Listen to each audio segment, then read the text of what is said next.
A day after Wisconsin Supreme Court flipped to a liberal majority, liberal law groups filed a new lawsuit challenging the state's legislative maps.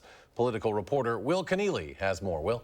So these maps right here, these are the ones that you use to vote for the state assembly and state senate. They're drawn with roughly 60,000 people. And in the assembly, the groups are different neighborhoods, essentially. So in Madison, think like far west, near west, Isthmus, and the east side. Now, Democrats allege how these lines are drawn give more power to Republicans, and they want them to be drawn more fairly. Now, any changes to these maps could fundamentally shift how much power Republicans have in the state capitol. We ask the court to hold that partisan gerrymandering violates the rights the Wisconsin Constitution guarantees to every resident of this state.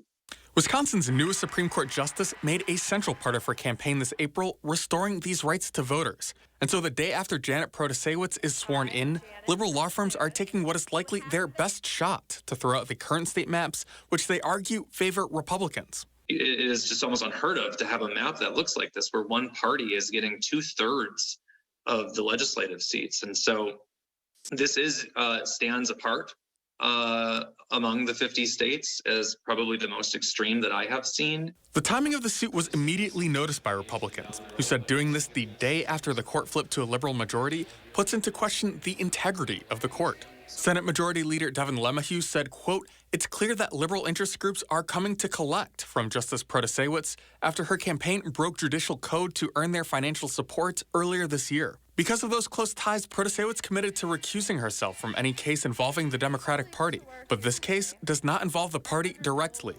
If the Democratic Party brings a lawsuit to the Supreme Court, she will recuse herself. And as the chair of the Democratic Party, I honor that.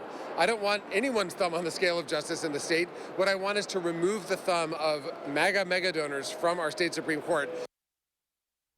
Now, lawyers for the suit asked the Wisconsin Supreme Court to take this case directly, bypassing the lower courts and possibly making this a much quicker process.